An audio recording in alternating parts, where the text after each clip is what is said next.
Hey Leute, bei mir im Zimmer gibt's was Neues, und zwar das hier. Einen wunderschönen Ender 3 Pro.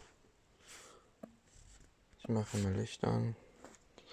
Wunderbar, hier rundherum kommen noch LEDs, dass man schön sehen kann. Dann gehe ich mal live, während der druckt.